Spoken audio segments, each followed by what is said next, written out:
అందరూ చెప్పండి, మాకు బాధ్యత, మీరు రండి మా యూనియన్లో చేరండి. మరి మీరు మా యూనియన్లలో మెజార్టీగా చేరితేనే ఏపీఎస్సీ రూల్స్ ఇప్పిస్తాం, లేకపోతే ఇప్పియమని కూడా చెప్పండి. తప్పకుండా సంఖ్యాపరంగా మీరు 70% కనుక 327లో చేరిపోయండి. ఆ మరునాడే ఏపీఎస్సీ రూల్స్ పేర్కొంటే అడగండి. దయచేసి సమస్య మీది, మీ చేతుల్లో ఉంది సమస్య కూడా.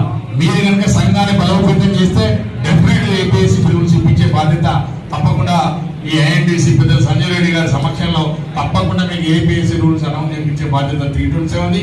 అదేవిధంగా ఇంకా మిగతా సమస్యలు అన్ని కూడా పరిష్కరించే బాధ్యత 327 తీసుకుంటుంది. ముఖ్యంగా మీరు ఇక్కడికి వచ్చిన వాళ్ళే కాదు, ఇలా ఎంతమంది ఎన్పీడీసీలో 4000 మంది ఆర్టిజన్స్ ఉన్నారు.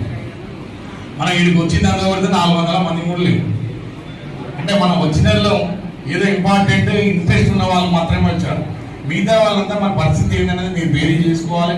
కొంతమంది సగం మంది సబ్ స్టేషన్లలో ఉండవచ్చు, ఒకసారి 1000 మంది సబ్ స్టేషన్లు ఉన్నా ఇంకో 1000 మంది ఆబ్సెంట్ అయినట్టే కదా. మరి అది మీరు అర్థం చేసుకోవాలి. ఎందుకంటే ఎప్పుడు వచ్చిన వాళ్ళే యూనియన్ మీటింగ్ రావడం కాదు, అసలు రాని వాళ్ళు ఎవరనేది మీ సబ్ స్టేషన్ల వారిగా మీరు రివ్యూ చేసుకోవాల్సిన అవసరం ఉంది. వీడు మనవడా కాదా? మీరు 70% మనవలు అనేదానికి ఈ సమస్య పరిష్కారం కాదు.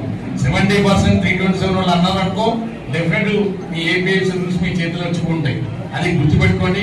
నేను ధైర్యంగా చెప్తున్నా, ప్రభుత్వం చేశానని చెప్పాను. నేను ఒకటే చెప్తున్నా, సంఖ్యాపరంగా మనం 70% రీచ్ అయితేనే మీకు ఏపీఎస్సీ రూల్స్ వస్తాయి.